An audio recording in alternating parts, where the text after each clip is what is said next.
প্রতি রমজান মোবারকে হযরতে জিবরাইল আসতেন, হুজুরকে বলতেন, হুজুর আপনি তেলাওয়াত করেন, আমি শুনি, যতটুক নাজিল হয়েছে পড়েন। হুজুর পড়তেন, জিবরাইল শুনতেন, আবার জিবরাইল পড়তেন, হুজুর শুনতেন। এমনি করে করে যে বছর হুজুর ইন্তেকাল করবেন, হুজুরের জীবনের শেষ রমজান মোবারকে কোরআন নাজিল পরিপূর্ণ হয়ে গেছে। হযরত জিবরাইল বলেন, হুজুর কোরআন তো নাজিল তামাম হয়ে গিয়েছে, এবার আপনি পুরা কোরআন পড়ে আমারে শোনান। হযরতে রাসূল পুরাটা পড়ে 30 পারা পড়ে শোনায় দিলেন, জিবরাইল শুনলেন। এবার জিবরাইল বলেন, হুজুর আমি তেলাওয়াত করতেছি, আপনি শুনেন। হযরতে জিবরাইল 30 পারা পড়লেন, হুজুর শুনলেন। আবার হযরত জিবরাইল বলেন, হুজুর আবার আপনি পড়েন। হুজুর পড়লেন, জিবরাইল শুনলেন, আবার জিবরাইল পড়লেন, হুজুর শুনলেন। তার মানে হলো হুজুর যে বছর ইন্তেকাল করলেন, ওই বছরের রমজান মোবারকে হযরত জিবরাইল 2 বার পড়েছেন, হুজুর শুনেছেন, আর হুজুর 2 বার পড়েছেন, জিবরাইল শুনেছেন, যাতে করে একটা জের জবর, একটা আয়াত, একটা সেমিকোলন যেন বাদ না পড়ে যায়। শাহরু রমাদান আল্লাযী উনজিলা ফীহিল কুরআন, রমজানের পবিত্র মাসে আমি অবতীর্ণ হয়েছি। সুবহানাল্লাহ। যদি প্রশ্ন করা হয়, রমজানে তো আসছো, কিন্তু প্রথম নাজিল হয়েছিল কোন সময়? ওটা কি দিন ছিল না রাত ছিল?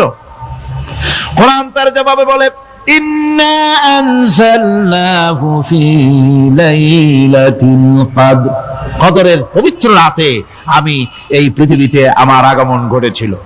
যদি প্রশ্ন করা হয়, বুঝলাম সবই, কেন নাজিল হয়েছে তুমি? এই পৃথিবীতে তোমার আসার উদ্দেশ্য কি? মূল কাজটা কি? এই প্রশ্ন যদি করা হয়, কোরআনে কারীম তার জবাবে বলে, শোনো কেন এসেছি। লিতুখরিজান নাসা মিনাজ যুলুমাতি ইলান নূর, আমার মিশন হচ্ছে গোটা বিশ্ব মানবতাকে পুঞ্জীভূত জমাট বাঁধা অন্ধকারের ভেতর থেকে টেনে বের করে আলোর সন্ধান দিতে, আলোর দিকে আনার জন্য আমি কোরআন নাজিল হয়েছি। আল্লাহ পাক আমাদের জন্য একটি পবিত্র মাস আমাদেরকে দিচ্ছেন, দান করেছেন, যে মাসটির নাম হচ্ছে রমাদান। রমাদান হচ্ছে রামদুন, রা মিম দত, রাম ধাতু থেকে উৎপত্তি, এর অর্থ হচ্ছে জ্বালানো, পুড়িয়ে দেওয়া, ভস্ম করে দেওয়া। রমাদান, রমজান মুবারকে যারা নাকি সিয়াম সাধনা করে, আত্মত্যাগ করে, অর্থাৎ তিতিক্ষা, ত্যাগ এবং তিতিক্ষা করে, রমজান মুবারকে আল্লাহ পাক যেভাবে রোজা চান ওইভাবে যারা রোজা রাখে, তাদের সমস্ত গুনাহ সমূহকে আগুন যেমন আবর্জনাকে জ্বালিয়ে দেয়, রোজা যদি সঠিকভাবে কারো হয় তাহলে তার গুনাহগুলিকে এইভাবে জ্বালিয়ে ভস্ম করে দেয়। সুবহানাল্লাহ বিহামদিহি। এই রমজান আমাদের সামনে। আমি আমার আলোচনার শুরুতে আমি আপনাদের খেদমতে আরজ করতে চাই যে মাসটির মধ্যে আমরা প্রবেশ করতে যাচ্ছি, দুটি জিনিস আমাদের সামনে এখন। একটি হচ্ছে আমরা মাহে রমজানকে ইস্তেকবাল করতে যাচ্ছি, মাহে রমজান আমাদের সামনে। দোয়া করে নেই যে আল্লাহ পাক এই পবিত্র রমজানের সম্মান করার মতো তৌফিক আমাদেরকে দান করো, আর যেভাবে রোজা রাখলে পরে তুমি খুশি হও সেইভাবে আমাদেরকে রোজা রাখার তৌফিক দান করো, বলি আমিন। এটি হচ্ছে সর্বশ্রেষ্ঠ মাস আল্লাহ পাক মুসলমানদের জন্য দান করেছেন। আবারও বলি আলহামদুলিল্লাহ। কোরআন শরীফের মধ্যে আল্লাহ সমস্ত ইবাদতের কথা বলেছেন, কিন্তু ডিটেইলস আলোচনা করেন নাই। হজ করতে হবে, কিন্তু ওকুফে আরাফা করতে হবে, রমিয়ে হিজার করতে হবে, রমিয়ে জিবার করতে হবে, তারপরে 7 বার তাওয়াফ করতে হবে, সাফা মারওয়া সাই করতে হবে। এগুলি কিন্তু কোরআন শরীফে আসে নাই, ডিটেইলস আসে নাই। নামাজ পড়তে হবে, কিন্তু জোহরে কয় রাকাত, আসরে কয় রাকাত, মাগরিবে কয় রাকাত, এই রাকাতগুলি কিভাবে বিন্যস্ত করতে হবে কোরআন শরীফে তা আসে নাই, বর্ণনা করা হয়নি। যাকাত দিতে হবে, কিন্তু কত টাকা হলে কত টাকা দিতে হবে, কত মন ধান হলে কতটুকু দিতে হবে, কত ছাগল হলে, কত গরু হলে, কত পরিমাণ সোনা হলে, কত পরিমাণ দ্রব্য মজুদ থাকলে যাকাত দিতে হবে, এর বিস্তারিত বিবরণ কোরআন শরীফে আসে নাই। চিন্তা হতে পারে যে তাহলে এগুলো আমরা পাইলাম কই? আমরা পেয়েছি কোরআনের ব্যাখ্যা হচ্ছে রাসূল করিম সাল্লাল্লাহু আলাইহি ওয়াসাল্লাম। হুজুর এটাকে আমাদেরকে বলে দিয়েছেন, তিনি সারে ছিলেন, শরীয়ত প্রণেতা ছিলেন। তো সমস্ত ইবাদতকে আল্লাহ পাক সংক্ষেপে সংক্ষেপে তিনি আউটলাইন অথবা গাইডলাইন তিনি দিয়েছেন আল্লাহ পাক। রমজান মোবারক হচ্ছে একমাত্র ইবাদত, যে রমজান সম্পর্কে আল্লাহ পাক ডিটেইলস পূর্ণ একটি রুকু আল্লাহ পাক আলোচনা করেছেন। সুবহানাল্লাহ। রোজা শুরু করবেন কোনখান থেকে, শেষ করবেন কোথায় গিয়ে, সফরে প্লেনে যখন চলবেন তখন আপনার রোজার অবস্থা কি হবে, যদি দেশে যান তখন কি হবে, অসুস্থ হলে কি হবে, কিভাবে রোজা রাখবেন, কিভাবে রোজা ভাঙবেন, তারপরে কখন শুরু হবে, কখন কি হবে ইত্যাদি বিস্তারিত বিবরণ। রোজার মতো করে এত অন্য কোন ইবাদতের ব্যাপারে আল্লাহ এতটা বলেন নাই যতটা বলেছেন রোজার ব্যাপারে। তাহলে নিশ্চয়ই বুঝতে পারছেন রোজাটা অত্যন্ত গুরুত্বপূর্ণ ইবাদত। সবটাই গুরুত্বপূর্ণ, কিন্তু রোজাটা আল্লাহর কাছে বেশি গুরুত্বপূর্ণ। সুবহানাল্লাহ। আচ্ছা, বেশি গুরুত্বপূর্ণ কেন সে কথা কি বলবো? অবশ্যই বলবো। বেশি গুরুত্ব এই কারণে, আল্লাহ পাক বলেছেন, এটা হচ্ছে হাদিসে কুদসি, আল্লাহ পাক বলেছেন আস-সাওমু লি ওয়া আনা আজজি বিহি। অন্য রিওয়ায়াতে এসেছে ওয়া আনা উজজা বিহি। আস-সাওমু লি, রোজা হলো আমার জন্য। কে বলতেছেন বলুন তো? আল্লাহ পাক বলছেন রোজা হচ্ছে আমার জন্য, রোজার পুরস্কার আমি দেব। অন্য বর্ণনায় এসেছে রোজা আমার জন্য আর রোজাদারের পুরস্কার আমি আল্লাহ নিজেই পুরস্কার। সুবহানাল্লাহ, সুবহানাল্লাহ। তাহলে প্রশ্ন আসে, আল্লাহ পাক বলছেন রোজা আমার জন্য, আস-সাওমু লি।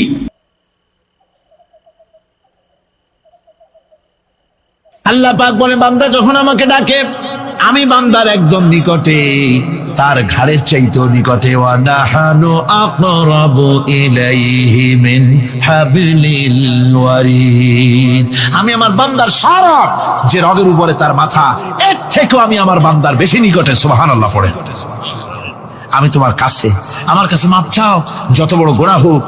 ওয়া ক্বালা রাব্বুকুম উদউনি আস্তাজিব লাকুম। তোমার প্রভু তোমাকে ডেকে বলেছে আমাকে ডাকো, আমি মাফ করে দেবো। সুবহানাল্লাহ। কত বড় কথা, আমাকে ডাকো, নিরাশ হয়েও না, হতাশ হয়েও না। আল্লাহর গজব বেশি না রহমত বেশি? আল্লাহর রহমত বেশি। হাদিসে কুদসির ভিতরে এসেছে, আল্লাহ পাক বলেছেন কোন বান্দা যদি আমার দিকে এক বিগত অগ্রসর হয়, আমার রহমত তার দিকে এক হাত এগিয়ে যায়। কোন বান্দা যদি আমার দিকে হেঁটে আসে, আমার রহমত তার দিকে দৌড়ে যায়। বান্দা যখন আল্লাহর দরবারে দুহাত উঁচু করে চোখের পানি ফেলে দেয়, মুসলিম শরীফের হাদিসের ভিতরে এসেছে গভীর রাতের তৃতীয় অংশে আল্লাহ রাব্বুল আলামিন প্রথম আকাশে আসেন আর ডেকে বলেন, পৃথিবীতে আছো নাকি কেউ গুনাহ করে জীবন বরবাদ করে দিয়েছো, আমার কাছে মাপ চাও। ঋণগ্রস্ত আছো, অসুস্থ আছো, অপমানিত আছো, কে আছো মাজলুম, আমাকে ডাকো, আমার কাছে বলো, আমি ডাকের সাড়া দেব, জীবনের আশা পূরণ করে দেব। ওই সময় যেই সমস্ত লোকেরা কাঁদে তাহাজ্জুদের নামাজ পড়ে, আল্লাহ জিজ্ঞেস করেন ফেরেশতারা, অমুক অমুক দেশ অমুক অমুক বান্দারা কাঁদে কেন? ফেরেশতারা বলে রব্বুল আলামিন তুমি তো ভালো করে জানো। আল্লাহ বলেন জানি, তবুও তোমাদের মুখে শুনতে চাই। তারা বলে রব্বুল আলামিন তোমার এই বান্দা গুনাহ করেছি, গুনার জন্য মাফ চায়, জাহান্নাম থেকে বাঁচতে চায়। আল্লাহ পাক বলেন ফেরেশতারা আমার এই বান্দারা আমারে দেখেছে নাকি? বলে দেখে নাই। বলে আমার দোজখ দেখেছে নাকি? বলে না, তাও দেখে নাই। আমার বেহেশত দেখেছে নাকি? বলে না, তাও দেখে নাই। আল্লাহ পাক বলেন ফেরেশতারা সাক্ষী থাকো, ওরা আমাকে দেখে নাই, আমার বেহেশত দোজখ কিছুই দেখে নাই, শুধুমাত্র আমার নবীর কথা, আমার কোরআনের কথা বিশ্বাস করে আরামের ঘুমকে হারাম করে যেভাবে তারা কাঁদতেছে, সাক্ষী থেকে যাও ফেরেশতারা, আমার রহমতের দরিয়ায় জোশ মেরেছে, আমার ওই ক্রন্দনরত বান্দাগুলিকে আমি আল্লাহ মাফ করে দিলাম। সুতরাং মুমিন বান্দা যারা, আল্লাহর মুমিন বান্দা যারা, এই ইমানের কোয়ালিটি, এটাও হতাশায় নিরাশায় ভেঙে পড়বে না। গুনাহ তো মানুষই করে, গুনাহ হয়ে গেছে, মাপ চাও। তোমার গুনাহ কদ্দুর? তোমার গুনাহ যদি হয় পাহাড় সমান, আল্লাহর রহমত আকাশ সমান। জাহান্নামের কঠিন শাস্তি থেকে বাঁচতে হলে আল্লাহর প্রতি ঈমান আনতে হবে। আর ঈমান আনলে যে কোয়ালিটিগুলি হওয়া উচিত, সেগুলি আমি আপনাদের সামনে আলোচনা করছি। এরপর আরেকটি কোয়ালিটি হবে মুমিনের, তা হলো কঠোর কঠিন বিপদে অবিচল থাকবে, বিপদে ভেঙে পড়বে না। বিপদ আপদ, শত্রুতা, ক্ষয় ক্ষতি যা কিছু হয় সবই আল্লাহর পক্ষ থেকে, এটা মেনে নিতে হবে এবং ধৈর্য ধারণ করতে হবে। বিপদ মুসিবত শুধু উম্মতের জন্য নয়, দুনিয়ার সমস্ত নবীদের বিপদ এসেছে, হয় নাই? নবীদের বিপদ আসে নাই? কোরআনে কারীম থেকে শুনুন, আল্লাহ রাব্বুল আলামিন বলেন, وَكَذَلِكَ جَعَلْنَا لِكُلِّ نَبِيٍّ عَدُوًّا مِنَ الْمُجْرِمِينَ। আল্লাহ পাক বলেন, এমনি করে আমি সকল নবীদের শত্রু বানিয়ে দিয়েছি সব পাপিষ্ঠ আর অপরাধ প্রবণ লোকদেরকে। প্রত্যেক যুগে নবীদের শত্রু ছিল, প্রত্যেক যুগে নবীদের কি ছিল? শত্রু ছিল। সে শত্রু কারা ছিল? আল্লাহ পাক বলছেন নবীদের শত্রু ছিল পাপিষ্ঠ আর অপরাধ প্রবণ লোক, এরাই ছিল নবীদের দুশমন। রাসূলগণের অবস্থা যদি এই হয়, তাহলে তার উম্মত, ওই দিনের ধারক বাহক যারা, তাদের বুঝি বিপদাবাদ হবে না নাকি? হবে কিনা? তো ইসলামের বিরোধিতা যারা করে, কোরআনের পরিভাষায় বলা হয়েছে ইসলামের দুশমন, নবীদের দুশমন। দুনিয়ার সব পাপিষ্ঠ আর অপরাধ প্রবণ লোকেরাই ইসলামের দুশমন হয়, নবীদের দুশমন হয়। আজও দেখেন, আজও তাকিয়ে দেখেন, ইসলামী আন্দোলনের বিরোধিতা যারা করে তারা পাপিষ্ঠ চরিত্রের কিনা তাকায় দেখেন, খুঁজে দেখেন, সর্বত্র খুঁজে দেখুন, খুঁজে দেখুন। যারা ইসলামী আন্দোলনের বিরোধিতা করে, যারা ইসলামকে মিটিয়ে দেওয়ার চেষ্টা করতেছে, যারা ইসলামকে মৌলবাদ বলে, ইসলামকে সাম্প্রদায়িক বলে, কোরআনে কারীমের কথা কত স্পষ্ট যে নবীদের দুশমন হয়, ইসলামের দুশমন হয় মুজরিম লোকেরা, অপরাধ প্রবণ আর পাপিষ্ঠ লোকেরা। আজও আমরা দেখতে পাই এই শ্রেণীর লোকেরা পাপিষ্ঠ এবং সবচাইতে সমাজের নিকৃষ্ট ধরনের চরিত্রহীন লোক। নামাজ নাই। আপনি খুঁজে দেখেন ইসলামী আন্দোলনের বিরোধিতা যারা করছে, যারা নেতৃত্ব দিচ্ছে, নামাজ নাই, রোজা নাই, চরিত্র নাই, হজ নাই, যাকাত নাই, মদ, জুয়া, জেনা, ব্যভিচার ইত্যাদিতে লিপ্ত। চেহারা দেখলে ছেলেপেলেরা 2 গ্লাস পানি খায়, ভর ছোটে। কথা ঠিক কিনা কয়? এই হলো অবস্থা। মারে কেন? মুমিনদেরকে, পয়গম্বরদেরকে, সাহাবীদেরকে এবং ঈমানদারদেরকে মারে কেন? তার কারণ হচ্ছে আল্লাহ রাব্বুল আলামিন বলেছেন, ওয়া মা নাকামু মিনহুম ইল্লা আইয়ুমিনু বিল্লাহিল আজিজিল হামিদ। কাফিররা ঈমানদার লোকদেরকে অন্য কোন অপরাধী নির্যাতন চালায় না, নির্যাতন চালায় শুধু এই কারণে যেহেতু মুমিন লোকেরা পরাক্রমশালী, আল্লাহ রাব্বুল আলামিনের দ্বীনকে কায়েম করতে চায়, তার উপরে ঈমান এনেছে, এই কারণেই তারা মারে। ঠিক কিনা কর? যুগে যুগে নবীদের উপরে, সাহাবীদের উপরে যে অত্যাচার হয়েছে, সেই অত্যাচার এই কারণেই হয়েছে, অন্য কোনো কারণে নয়। এই কঠিন বিপদে অবিচলতা এবং ধৈর্যের দৃষ্টান্ত নবীগণ পেশ করেছেন পৃথিবীর বুকে। আমরা দেখেছি ইব্রাহিম আলাইহিস সালামকে আগুনে ফালানো হয়েছে, আছে না কোরআন শরীফে? আমি কিন্তু গল্প করতেছি না, সব কোরআনের কথা। কিসের কথা? ইব্রাহিম আলাইহিস সালামকে আগুনে ফালানো হচ্ছে। অপরাধ কি? অপরাধ হচ্ছে হযরত ইব্রাহিম আলাইহিস সালাম দাওয়াত দিয়েছেন, লা ইলাহা ইল্লাল্লাহ। জোরে পড়েন, লা ইলাহা ইল্লাল্লাহ, লা ইলাহা, লা ইলাহা ইল্লাল্লাহ মুহাম্মাদুর রাসূলুল্লাহ। হযরত ইব্রাহিম আলাইহিস সালাম দ্বীনের দাওয়াত দিয়েছেন, এক আল্লাহর দাওয়াত দিয়েছেন, ঈমানের দাওয়াত দিয়েছেন। আর কোন অপরাধ ছিল না। নমরুদ সহ্য করতে পারল না। কোরআনে কারীমের মধ্যে সব কথাগুলি আল্লাহ পাক এই জন্য বিধৃত করেছেন, এই জন্য কোরআনে কারীমের মধ্যে সব কথা উঠায় দিয়েছেন, যাতে করে মুমিনেরা বিপদ আসলে পরে যেন ঘাবড়ে না যায়। ইব্রাহিম আলাইহিস সালামকে আগুনে ফালানো হচ্ছে। ফেরেশতা বলছে, ইব্রাহিম তোমারে আগুনে ফালায় দাও হতেছে, আমার কাছে সাহায্য চাও, আমার কাছে ক্ষমতা আছে, আগুনগুলো উঠাইয়া নমরুদের বংশ জ্বালায় দেব। হযরত ইব্রাহিম ফেরেশতার কাছে সাহায্য চাইছিলেন নাকি? তিনি বললেন, ফেরেশতা তোমার কাছে সাহায্য কেন চাইব? আমি তো এমন কোন অন্ধ আল্লাহর ইবাদত করি না যেই অন্ধ স্রষ্টা তার গোলামের দুঃখ দুর্দশা না দেখেন। আমি তোমার কাছে সাহায্য চাইব না। হযরত ইব্রাহিম আলাইহিস সালাম পাশ করলেন। কি বলেন, পাশ করছেন না? ঈমানের পরীক্ষায় পাশ। আগুনের মধ্যে হযরত ইব্রাহিমকে যখন ফেলানো হচ্ছে, রব্বুল আলামিন আগুনের প্রতি নোটিশ করে দিলেন, ইয়া নারু কুনি বারদাও ওয়া সালামান আলা ইব্রাহিম। আগুন আমার ইব্রাহিমের জন্য শান্তিদায়ক, ঠান্ডা হয়ে যা। এখন কি আর আগুনের বাপের ক্ষমতা আছে ইব্রাহিমকে পোড়ানো? আর ক্ষমতা নাই। আমার বন্ধুগণ, ইব্রাহিম আগুনের ভিতরে আরামে বসা আছেন, আর ওদিকে নমরুদ বসে বসে দেখতেছে দূর থেকে। ইব্রাহিম তো জ্বলে না, গায়ের মধ্যে আগুন জ্বলে গেল। ডাক দিয়া কয়, আগুন তোর হলো কি? কেন জ্বালাইতে পারিস না আমার দুশমন রে? হলোটা কি তোর? তোর কি জ্বালানো শক্তি বন্ধ হয়ে গেল নাকি? আগুনের ভিতর থেকে জবাব এলো, নমরুদ রে, আমার ভিতরে জ্বালানো শক্তি আছে কি নাই যদি প্রমাণ করতে চাও, টেস্ট করতে চাও, তুই নিজে আয়, তোরে শুদ্ধ তামাম দুনিয়া জ্বালাই দিতে পারি, ইব্রাহিমের এক গাছা পশমও জ্বালাই দিতে পারি না। তার কারণ হচ্ছে আমি হচ্ছি মাখলুক, আল্লাহ হচ্ছেন খালিক। আল্লাহ আমাকে বলেছেন না জ্বালাতে, তুমি 1000 বার বললেও আমি ইব্রাহিমকে জ্বালাইতে পারবো না। কোরআনে কারিমে ঘটনা বলে মুমিনদেরকে সাহস দেওয়া হচ্ছে, মুমিনেরা দ্বীনের কাজ করতে গিয়ে বিপদ আবাজ আসবে, ইমানের দাবি হলো বিপদ আসবে, আর বিপদ আসলে ঘাবড়ায় যেও না, মুসিবতে পড়ে চিন্তায় পেরেশানে হয়রান হয়ে যেও না। বিশ্বকবি আল্লামা ইকবাল কি সুন্দর করে বলেছেন, আজ ভি হো জু ইব্রাহিম কা ইমা पैदा आग कर सकती है एक अंदाज गुलिस्तां पैदा।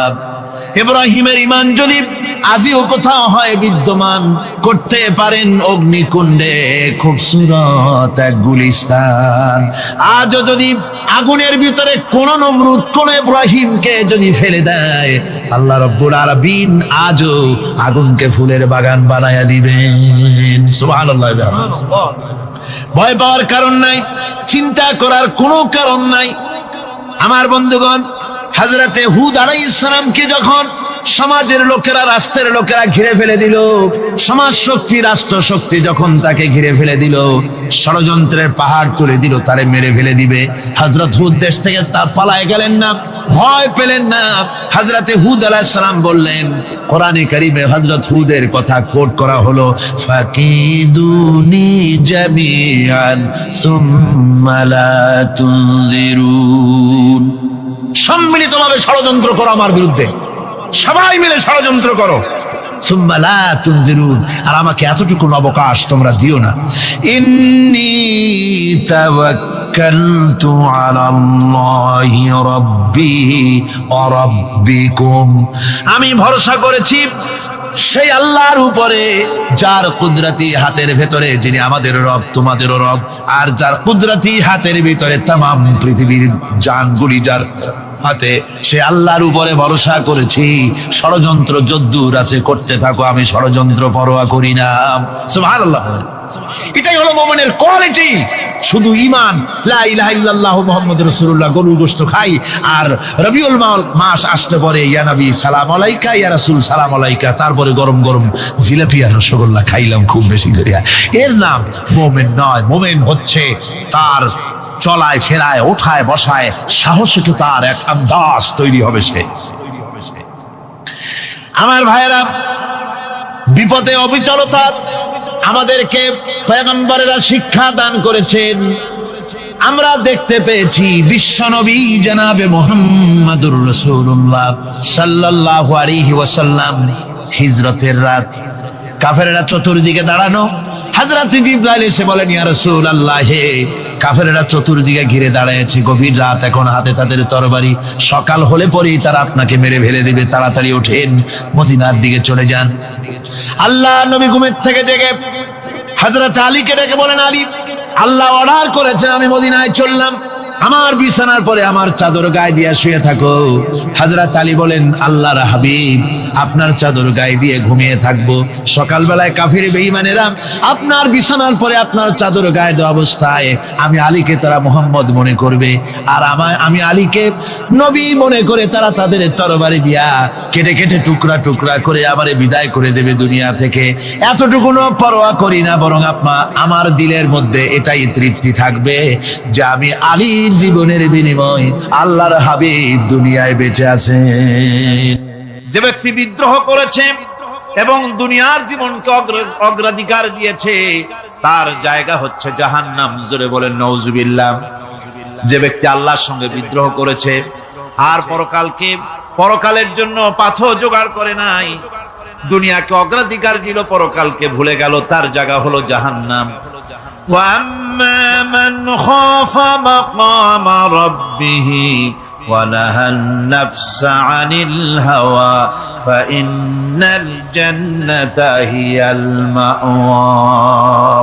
আর যে ব্যক্তি আপন প্রভুর সামনে উপস্থিত হওয়াকে ভয় করেছে এবং আপন প্রবৃত্তিকে লালসা মুক্ত করেছে, লালসার হাত থেকে রক্ষা করেছে, আল্লাহ রাব্বুল আলামিন কিয়ামতের দিন তার জন্য রেখে দিয়েছেন জান্নাত। তার জন্য কোন জায়গা? আমাদেরকে পরকাল ভিত্তিক জীবন যাপন যদি করি তাহলে কবরের জবাবগুলি খুব আসান হবে। আর যদি পরকাল ভিত্তিক জীবন যাপন না হয় কবরটা মুসিবত হয়ে যাবে। হযরত ওসমান রাদিয়াল্লাহু তাআলা আনহু কবরের কাছে গিয়ে খুব কাঁদতেন। সাহাবায়ে কেরাম প্রশ্ন করেছেন, হুজুর, রাসূল করিম সাল্লাল্লাহু আলাইহি সাল্লাম যখন জান্নাত ও জাহান্নামের ওয়াজ করেন কখনো তো এত বেশি আপনি কাঁদেন না, যত বেশি কাঁদেন কবরের কাছে এসে, কারণ কি? হযরত ওসমান রাদিয়াল্লাহু তাআলা আনহু বলতেন, আমার সাথীরা, আমি আমার হাবিবের কাছে, আল্লাহ রাব্বুল আলামিনের রাসূলের কাছে আমি শুনেছি এই কবরটাই হলো প্রথম স্টেশন, এই কবরটাই হলো প্রথম ইমিগ্রেশন কাউন্টার। এই জায়গায় যদি কেউ ধরা পড়ে যায়, কারো যদি চার্জশিট হয়ে যায়, সব জায়গায় ধরা পড়ে যাবে, হাসরে মিজানে সিরাতে কোনো জায়গায় নাজাত পাবে না। আর এই কবরটা যদি কেউ মুক্তি পেয়ে যায়, মিজান সিরাত হাসর সব জায়গা থেকে আল্লাহ তারে ভালোভাবে পার করে দিবেন। এটা হলো আসল জায়গা, মারাত্মক জায়গা, খুব মারাত্মক জায়গা। আমি এটাকে ইমিগ্রেশন কাউন্টার বলেছি আমার ভাষায়। ইমিগ্রেশন কাউন্টার যারা বিদেশ ভ্রমণ করেছেন তারা জানেন। লন্ডন যাবেন, আমেরিকা যাবেন, সৌদি আরব যাবেন, যে কোনো বিদেশে যাবেন, গেলেই পাসপোর্ট তারা দেখবে। পাসপোর্টে আপনার ন্যাশনালিটি কোনটা সেটাই তারা জানতে চাইবে। আপনি কোন দল করেন এটা তারা জানতে চাইবে না। আপনি কোন ভাষায় কথা বলেন তাও তাদের জানার দরকার নেই। প্রথমেই তারা আপনার ন্যাশনালিটি দেখবে, আপনার আইডেন্টিটি কি তারা জানতে চাইবে। তারপরে যদি স্যাটিসফ্যাক্টরি হয় আপনাকে ভিসা দিয়ে ভেতরে ঢোকবার ব্যবস্থা করে দেবে। আর যদি তারা স্যাটিসফাইড না হয় তাহলে আপনাকে মেহমানখানায় ঢুকানো হবে গ্রেফতার করে। কবর হচ্ছে এ ধরনের একটি ইমিগ্রেশন কাউন্টার।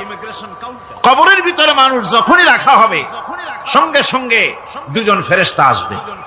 কবরের কাছে যারা এসেছিল দাফন হয়ে যাওয়ার পর এই লোকগুলি 40 কদম যেতে যতক্ষণ লাগে এর মধ্যেই দুজন ফেরেশতা এসে যাবে, এসে জিজ্ঞেস করবে, মান রব্বুকা, তুমি কোন দল করতে? ওটা তাদের জানার দরকার নেই। চাকরি কিসে করতেন ওটা জানার দরকার নেই। ব্যবসা করতেন না চাকরি করতেন প্রয়োজন নেই। প্রথমেই জিজ্ঞাসা করা হবে ন্যাশনালিটি, প্রথমেই জিজ্ঞাসা করা হবে তার ন্যাশনালিটি সম্পর্কে, তার আইডেন্টিটিটা কি, এবং সেটাকে সত্যায়িত করার জন্য, বোঝার জন্য 3টি প্রশ্ন। প্রথম প্রশ্ন, মান রব্বুকা ওয়া মা দীনুকা ওয়া মান নাবিয়ুকা, তোমার রব কে, তোমার দ্বীন কি, তোমার নবী কে। যদি এই ব্যক্তি বেঈমান হয়, মুনাফিক হয়, সে বলবে হায় হাতা লা আদরি, হায় হাতা লা আদরি, জানি না আমার রবকে, আমি জানি না। তোমার দিন কি, দিন কারে কয় বুঝি না। এরপরে আল্লাহর নবী জনাবে মুহাম্মদ রাসূলুল্লাহ সাল্লাল্লাহু আলাইহি ওয়াসাল্লাম কি দেখানো হবে, বলা হবে মা কুনতা তাকুলু ফি হাদার রাজুল, এই ব্যক্তি সম্পর্কে তোমার ধারণা কি নিকে, বলবে আমি চিনি না। নাউযুবিল্লাহ। বাস, এরপরে তার যা হবার তাই শুরু হয়ে যাবে। আর যদি বান্দাটা মুমিন হয়, প্রশ্ন করা হবে মান রাব্বুকা, জবাব দেবে রব্বি আল্লাহ, আমার রব আল্লাহ রাব্বুল আলামিন। ওয়া মা দীনুকা, দীনুনা ইসলাম, আমার দিন হচ্ছে ইসলাম। এরপরে আল্লাহর নবীকে দেখানো হবে।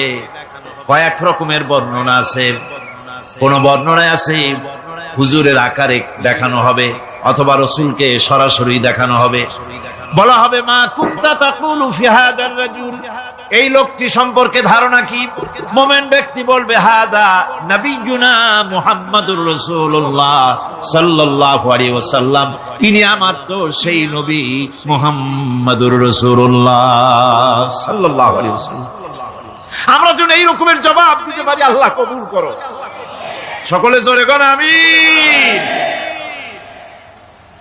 জবাব হয়ে যাওয়ার পর গায়ব থেকে আওয়াজ আসবে, ফাফরিশু বিল জান্নাতি ওয়ালবিসু বিল জান্নাহ, ও আমার ফেরেশতারা আমার এই বান্দাকে জান্নাতের পোশাক পরায়া দাও, আর কবরটাকে জান্নাতের বিছানা বিছায়া দাও।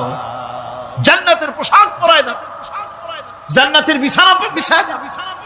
ইলা মাদ্দা বাসারিহি, তার চোখের দৃষ্টি যত দূর যায় কবরটা ততটা প্রশস্ত করে দাও। এরপর বেহেশতের পোশাক পরাইয়া, বেহেশতের বিছানা বিছায়া ফেরেশতা বলবে নূম কানাউমুল উরুস, ঘুমিয়ে যাও। দুলামিয়া যেমন বাসর সজ্জায় নতুন বউ নিয়ে আরামে ঘুমায়, এরকম আরামে ঘুমায় যাও। ইলা ইয়াউমিল কিয়ামা, কিয়ামত পর্যন্ত ঘুমায় আরামে ঘুমিয়ে থাকবে। এরপরে সিংহায় ফুৎকার হবে, সিংহার ফুৎকারের আওয়াজে তার ঘুম ভেঙে যাবে। বলবে ইয়া ওয়াইলানা মান বা'আসানা মিন মারকাদিনা, হায় আফসোস, আমার এত আরামের ঘুম থেকে কে আমাকে জাগ্রত করলো, আমার ঘুমটারে নষ্ট করলো কে? আওয়াজ আসবে হাদা মা ওয়াদার রহমান ওয়া সাদাকাল মুরসালুন, এটা হচ্ছে রহমানের সেই ওয়াদা, আর মুরসালিনরা নবীরা সত্য কথাই বলেছিলেন, সেই কিয়ামত অনুষ্ঠিত হচ্ছে। আমার বন্ধুগণ, সেজন্য এই দুনিয়ার মোহে পড়ে থাকলে পরে দুনিয়ায় যারা অগ্রাধিকার দিবে দুনিয়াকে পরকালের তুলনায়, জবাব দিতে পারবে না কবরের ভিতরে গিয়া। আর যারা পরকালকে অগ্রাধিকার দিবে, দুনিয়ার চাইতে পরকালকে বেশি অগ্রাধিকার দেবে, আর আল্লাহর ভয় কলিজার ভিতরে রাখবে, কবরের জবাব সঠিকভাবে দিতে পারবে, কিয়ামতের দিন আল্লাহ রাব্বুল আলামিন তাদের জন্য জান্নাত দান করবেন। জোরে বলেন আমিন। দুনিয়াটা হচ্ছে দুনিয়া যেখানে আমরা আছি। আমি আগেই বলেছি দুনিয়া হচ্ছে আদনা শব্দ থেকে এর উৎপত্তি হয়েছে, তুচ্ছ নিকৃষ্ট, এটার দাম নাই, এটার মূল্য নাই। হযরত ইবনে কাইয়িম রাহিমাহুল্লাহ নওয়ারাল্লাহু মারকাদাহু ওয়া জাআলাল জান্নাতা মাথওয়াহু, হযরত ইবনে কাইয়িম তিনি বলছেন, সুন্দর করে বলছেন দুনিয়া সম্পর্কে, মা মাদা ফিদ দুনিয়া আহলামুন ওয়া মা বাকিয়া মিনহা আমানি ওয়াল ওয়াক্তু বাইনাহুমা দায়ুন। মা মাদা ফিদ দুনিয়া আহলামুন, জীবনের যে অংশ ফেলে এসেছি সেটা আজ একটা স্বপ্ন। ওয়া মা বাকিয়া মিনহা আমানি, আর জীবনের যে অংশ সামনে বাকি আছে সেটা এখন একটা আকাঙ্ক্ষা। ওয়াল ওয়াক্তু বাইনাহুমা দায়ুন, আর এর মাঝখান থেকে সময় সব চলে যাচ্ছে। কত বড় কথা চিন্তা করেছেন? জীবনের যে অংশ ফেলে এসেছি তা আজকে স্বপ্ন, তা কি বলেন? স্বপ্ন। আর সামনে যা আছে সেটা আকাঙ্ক্ষা, আর মাঝখান থেকে সময় সব চলে যাচ্ছে। এরপরে তিনি বলছেন ওয়ামান ইয়াসহাবিদ দুনিয়া ইয়াকুন মিসলা কাবিদিন আলাল মাই খালাতুহু ফুরুজুল আসাবিঈ। দুনিয়াদারের অবস্থা হচ্ছে এই, কেউ যদি দুই হাতে পানি খামসায় ধরে, দুই হাতে কি ধরছে বলেন? দুই হাতে পানি খামসায় ধরেছে, খুব মজবুত করে ধরেছে, 2 মুঠ পানি। বলেন থাকবে কতটুকু? কতটুকু থাকবে? 1 ফোঁটাও থাকবে না। কারণ তার আঙ্গুলের ফাঁক তার সাথে খেয়ানত করবে, আঙ্গুলের ফাঁক দিয়া পানিগুলি সব বেরিয়ে চলে যাবে। সুতরাং দুনিয়া যারা চায় তারা ঠিক পানি খামসায় ধরলে পানি যেমন হাতের ভেতর থেকে খেয়ানত করে চলে যায়, যারা দুনিয়া চায় দুনিয়াও তাদেরকে এভাবে ফাঁকি দিয়ে চলে যায়। তবুও দুনিয়ার মায়া মানুষের এত বেশি। আল্লাহর নবী বলেন, লাউ কানা লি ইবনি আদামা ওয়াদিন মিন যাহাবিন লাহাব্বা ইয়াকুনা লাহু সারিন। এই পৃথিবীতে যদি কাউকে একটা মাঠ ভরে যদি সোনা দেওয়া যায়, লোকটা বলবে রব্বুল আলামিন, আমি যদি আরেকটা মাঠ এরকম সোনা ভরা পেতাম। দ্বিতীয় আরেকটা মাঠ দেওয়া হলে আবার বলবে যদি তৃতীয় আরেকটা মাঠ সোনা ভরে যদি পেতাম। নবীজি বলেন, ওয়ালা ইয়ামলাউ জাওফু ইবনু আদামা ইল্লা তুরাব। মানুষের পেট 3.5 হাত মাটি ছাড়া, কবরের মাটি ছাড়া মানুষের পেট ভরবে না। আরো চাই, আরো চাই, চাওয়ার কোনো শেষ নাই। মানুষ এভাবে করে দুনিয়ার মহব্বতে এমনি পাগল হয়ে যায়, শুধু দুনিয়ার মহব্বত, পরকালকে বেমালুম ভুলে যায়। আমি কিন্তু এই কথা বুঝাতে চাই নাই যে পরকালের মহব্বতে, পরকালের ভয়তে বা পরকালের জন্য দুনিয়া আপনি বাজার ঘাট, বেচা কিনা, ব্যবসা বাণিজ্য সবকিছু ভুলে যান না, তা নয়। ভুল বোঝার কোনো কারণ নাই। পরকালকে অগ্রাধিকার দিতে হবে, মানে দুনিয়াটা চিরস্থায়ী জায়গা নয়। চিরস্থায়ী হচ্ছে কোনটা? আখিরাত। চিল্লা এখন কোনটা? সুতরাং এখানে যা করতে হবে, আখিরাতে জবাবদিহিমূলক জীবন যাপন করতে হবে। আপনি ব্যবসা করবেন, ওজনে কম দিতে পারবেন না। আপনি খাদ্যে ভেজাল দিতে পারবেন না, চুরি করতে পারবেন না, ডাকাতি করতে পারবেন না, জেনা করতে পারবেন না, বদমাশি করতে পারবেন না, মদ খেতে পারবেন না, সন্ত্রাসী হতে পারবেন না, হাইজাকার হতে পারবেন না, চাঁদাবাজ হতে পারবেন না, মুনাফাখোর হতে পারবেন না, আপনি চোরা কারবারি হতে পারবেন না, ঘুষখোর হতে পারবেন না, সুদখোর হতে পারবেন না। এই সব কাজ পরকালকে বিশ্বাস করলেই এ সমস্ত কাজ থেকে মানুষ বিরত থাকতে পারে। কথা ঠিক কিনা? এটাই হচ্ছে। সুতরাং এই পৃথিবী থাকবে না, এটা কি চিরকাল থাকবে না? এর একটা পরিসমাপ্তি ঘটবে। যেমন করে সারা বছর লেখাপড়া করার পর কলেজে, বিশ্ববিদ্যালয়, মাদ্রাসায়, হাই স্কুলে, সব জায়গায় সারা বছর লেখাপড়া করার পর যেমন পরীক্ষা দেওয়ার একটা দিন আসে, সারা বছর ব্যবসা করার পর হিসাব নিকাশ করার যেমন একটা সময় আসে, সারা মাস চাকরি করার পর বেতন পাওয়ার যেমন একটা দিন আসে, সারা জীবন চাকরি করার পর পেনশন পাওয়ার যেমন একটা সময় আসে, অনুরূপ ভাবে এই দুনিয়া যেদিন শেষ হয়ে যাবে, আল্লাহ নির্ধারিত সময় শেষ হয়ে যাওয়ার পর একটা সময় আসবে যখন আল্লাহ রব্বুল আলামিন সব শেষ করে দিবেন, লন্ড ভন্ড হয়ে যাবে, কিছু থাকবে না। কোরআনে কারিমে আল্লাহ সব বলেছেন, কোরআনে সব আল্লাহ বলে দিয়েছেন।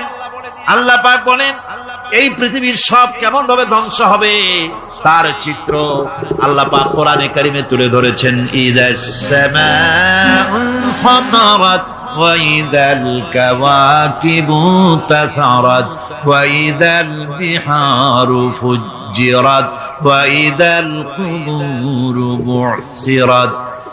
যখন আকাশসমূহ জীর্ণ বিদীর্ণ হয়ে যাবে, তারকাগুলি বিক্ষিপ্ত হয়ে ছিটকে পড়বে, আর সমুদ্রগুলি উচ্ছ্বসিত হয়ে পড়বে, কবরগুলি সব তার ভেতরে যা আছে উদ্গীরণ করে দেবে, তারকাগুলি স্থিমিত হয়ে যাবে। এরপরে সমস্ত আকাশগুলি সিজিল্লিল কুতুব, কিতাবের পৃষ্ঠার মতো একটার পরে একটা ঠাস ঠাস করে পড়তে থাকবে, চূর্ণ বিচূর্ণ হয়ে ভেঙে চুরে একাকার হয়ে যাবে।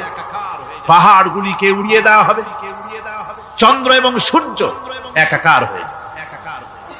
আল্লাহ রাব্বুল আলামিন বলেন ফাইদা বারিকাল বাসার ওয়া খাসাফাল কমার ওয়া জুমিআশ শামসু ওয়াল কমার।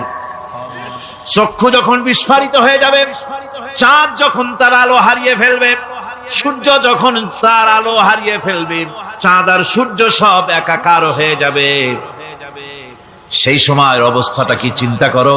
মানুষ হয়রান হয়ে দৌড়াদৌড়ি করবে। ওয়াহুমিলাতিল আরদু ওয়াল জিবালু ফাদুক্কাতা দাক্কাতান ওয়াহিদা। জমিন এবং পাহাড়গুলির মধ্যে আল্লাহ রাব্বুল আলামিন সংঘর্ষ বাঁধিয়ে দিবেন, পাহাড়গুলি ভেঙে চুরে টুকরা টুকরা হয়ে যাবে, পাহাড়গুলি উঁচু করে জমিনের উপরে আছাড় মেরে আল্লাহ রাব্বুল আলামিন ভেঙে চুরে চুরমার করে দিবেন। সুবহানাল্লাহ। ওয়া তাকুনুল জিবালু কালইনিল মানফুশ, পাহাড়গুলো পেঁজা ধোনা তুলার মতো করে উড়িয়ে দেওয়া হবে, পাহাড় উড়ে যাবে। সুবহানাল্লাহ পড়ো। পাহাড় পাথরের তৈরি করা পাহাড়, এই পাহাড়গুলি তুলার মতো হয়ে উড়বে কিভাবে? আমি এই দৃশ্য নিজের চোখে কিছুটা হলেও দেখছি। আজ থেকে 10 দিন আগে আমি ইতালি সফর করে এসেছি। ইতালির রাজধানী রোম। রোম প্রাচীন সভ্যতার লালন ভূমি। কোরআনে কারিমে সূরায়ে রোম রয়েছে। এই রোম সেই রোম। এখানের বাদশার কাছে রাসূল করিম সাল্লাল্লাহু আলাইহি সাল্লাম হেরাক্লিয়াসের কাছে চিঠি পাঠিয়েছিলেন। সেই রোম 12 থেকে 15 হাজারের মতো বাংলাদেশি মুসলমান সেখানে আছে। জুমার দিন যেদিন আমি গেলাম তার পরের দিনই জুমা ছিল। জুমার নামাজ পড়লাম ভ্যাটিকানের কাছেই বিশাল মসজিদ, ইউরোপের ভিতরে সবচেয়ে বড় মসজিদ এটা। রোম ইসলামের দুশমনদের রাজধানী। সেইখানে যখন আযান হচ্ছে আশহাদু আন্না মুহাম্মাদার রাসূলুল্লাহ, আমার অনুভূতির কথা আপনাদেরকে বোঝাতে পারবো না, কি অনুভূতির সৃষ্টি হয়েছে আমার ভেতরে। ভ্যাটিকানের পোপ এক পাশে, কিছু দূরেই ভ্যাটিকান। ওটা হচ্ছে গোটা পৃথিবীর সমস্ত খ্রিস্টানদের কাবা, ভ্যাটিকান। তার পাশেই বিশাল মসজিদ, সেখানে নামাজ পড়লাম। চিন্তার ভেতরে আসলো আল্লাহ রাব্বুল আলামিন তার হাবিবের নাম, তার তাওহীদ, তার রিসালাতকে কিভাবে বিশ্বময় ছড়িয়ে দিলেন। আবু জাহেল চাইছিল মুহাম্মদ সাল্লাল্লাহু আলাইহি ওয়াসাল্লামকে স্তব্ধ করে দেবে মক্কার জীবনেই। কত বদনাম, সাহের, কাহেন, কাযযাব, শায়ের, নাউযুবিল্লাহি মিন যালিক, কত গালাগালি করলো। আর আল্লাহ শোনালেন, হাবিব চিন্তার কোনো কারণ নাই, ওয়ারাফা'না লাকা যিকরাক, আমি আপনার প্রশংসা বিশ্বময় ছড়িয়ে দেব। সুবহানাল্লাহি ওয়া বিহামদিহি। রোম প্রোগ্রাম শেষ করে আমাকে তারা নিয়ে গেল, যেটা আমি বলছি সফর কাহিনী শোনাবার সময় এটা না, যেহেতু এর সঙ্গে প্রাসঙ্গিক সেজন্য বলছি। পাহাড় কেমনে তুলার মতো হয়ে উড়বে তার নজির দেখেছি। রোম শহর থেকে 300 মাইল দূরে, 300 কিলোমিটার দূরে নেপোলিয়ান বোনাপার্ট তার বাড়ি, এবং ওটা তার নামে একটা প্রভিন্স। ভূমধ্য সাগরের পারে ভিসুভিয়াস, পৃথিবীর সবচাইতে বড় আগ্নেয়গিরি, সেটা দেখাতে নিয়ে যাওয়া হলো আমাকে। যে পাহাড়টা পৃথিবীর মাটি থেকে তার চূড়া হচ্ছে 3 মাইল উঁচু, এর 2 মাইল গাড়িতে করে ঘুরে ঘুরে যাওয়া যায়, এরপর আর গাড়িতে যাওয়া যায় না, বাকিটুকুন যেতে হবে হেঁটে হেঁটে। পাহাড়ের উপরে অক্সিজেন কম, বেশ কষ্ট হচ্ছিল উঠতে। জীবনে প্রথম পাহাড়ে চড়েছি জাবালে নূর, রাসূল করিম সাল্লাল্লাহু আলাইহি সাল্লামের উপরে যেখানে ওহী হয়েছিল সর্বপ্রথম। পাহাড় চড়ার একটা অভিজ্ঞতা ওখান থেকে আমার কিছুটা হয়েছিল। খুব কষ্ট হলো বাকি 1 মাইল উঠতে। যখন ভিসুভিয়াসের একদম শীর্ষে চলে গেছি, সেখানে গিয়ে আমার সাথে 15-20 জন লোক ছিল। আমি নিজে আল্লাহু আকবার বলে আমার গলা থেকে আওয়াজ বেরিয়ে গেল। আমি দেখতে পেলাম ভিসুভিয়াসের শীর্ষে বিশাল গর্ত। আমার মনে হয় গর্তটা এই মাঠের 1/4 হবে। এই মাঠের 1/4 হবে গর্তটা। সেই গর্তটার গভীরতা হচ্ছে 1.5 কিলোমিটার। এইখান থেকে পাথরগুলি উত্থিত হয়েছে, আগ্নেয়গিরি পাথর আগুনে গলে লাভা হয়ে এগুলি পাহাড় বেয়ে উপচে পড়েছে, চতুর্দিকে 12 মাইল ছড়িয়ে গিয়েছে। আমার মনে পড়লো ওয়াকুদুহান নাস ওয়াল হিজারা, জাহান্নামের আগুনের ইন্ধন হবে মানুষ আর পাথর। আমি সেখানে সেজদায় পড়ে গিয়া কানলাম আর বললাম, আল্লাহ জাহান্নামের আগুন হারাম করে দিও আমাদের জন্য। পাথর কিভাবে গললো, গলে পাথরগুলি গলে পুড়ে চতুর্দিকে পড়েছে আর ছিটকেছে, চতুর্দিকে ছিটকে পড়েছে। সেই পাথরগুলি ছিটকে ছিটকে যেগুলি পুড়ে পড়েছে সেগুলিকে দূরে সাদা রঙের বলে মনে হয়, কোনোটা সাদা কোনোটা কালো, মনে হয় যেন তুলার মতো হয়ে পড়ে আছে চতুর্দিকে। 1944 সনে তৃতীয়বারের মতো ভিসুবিআরসি অগ্নিগিরি যে অগ্নি উৎপাত করে তাতে আশেপাশের 12 মাইল এলাকা এফেক্টেড হয়ে যায়। পাথরগুলি গলে এভাবে বিধ্বস্ত করে দিয়েছে। এখান থেকে এখানে জোহরের নামাজ, আসরের নামাজ আমরা পড়লাম, আল্লাহর কাছে খুব দোয়া করলাম। এখনো ধোঁয়া উঠতেছে, এখনো পাহাড়ের ফাটল দিয়ে ধোঁয়া উঠছে। একজন হাত দিয়ে আমাকে বলল যে খুব গরম লাগে ধোঁয়াগুলি। ওখানকার লোকেরা বলল যে ভেতরে এখনো আগুন আছে, তবে সুপ্ত, যে কোনো মুহূর্তে আবার তা জাগ্রত হতে পারে। আমরা সেখান থেকে নেমে এলাম। একটু কিছু দূর গিয়েই সেখানে হলো পম্পেই শহর। এই পম্পেই শহরটা হচ্ছে ঈসা আলাইহিস সালামের জন্মের 2000 বছর আগে এই শহর তৈরি হয়। ঈসা আলাইহিস সালামের জন্মের 179 বছর পর ভূমিকম্প হয়। সেই ভূমিকম্পে গোটা পম্পেই শহরটা পৃথিবীর মানুষের চোখের আড়াল হয়ে যায়, ধ্বংস হয়ে যায়, মাটির তলায় গরক হয়ে যায়। আজ থেকে 200 বছর আগে মাটি খনন করতে গিয়ে এই শহর আবিষ্কৃত হয়। পুরা শহরটা খুঁড়ে তারা বের করেছে 180 হেক্টর জমিনের উপরে এই বিশাল শহর। ঘুরে ঘুরে দেখলাম, গাড়ি চলে না সেখানে, পায়ে হেঁটে দেখতে হলো। প্রশস্ত রাস্তা। আজ থেকে 4000 বছর আগের মানুষেরা রাস্তা বানাতে জানতো পাথর দিয়ে, এবং রাস্তার দুধারে তাদের ছিল ফুটপাথ, পানির ব্যবস্থা, নগরায়নের সব রকমের সুযোগ সুবিধা। তারপরে সেখানে বিচারালয়, এরপরে দোকানপাট, বাজার ঘাট, সবকিছুর ব্যবস্থা রয়েছে। বিশাল বিশাল পাথরগুলি দিয়ে পিলার তৈরি করা। ভাবলাম এই পিলারগুলি, এই পাথরগুলি তারা কিভাবে ক্রেন ছাড়া এত উপরে উঠালো কি করে, আমার মাথায় আসলো না। পাথর কেটে কেটে সুন্দর সুন্দর অঙ্কন শিল্প তারা করেছে। এরপরে ঘুরতে ঘুরতে বাদশার রাজার বাড়িতে গিয়ে ঢুকলাম। সেখানে গিয়ে দেখলাম উলঙ্গ এত মূর্তি পাথরের তৈরি করা। পাথর কেটে কেটে দেওয়ালে যৌন মিলনের এমন কোন অশ্লীল ছবি নাই যা তারা সেখানে তৈরি করে না।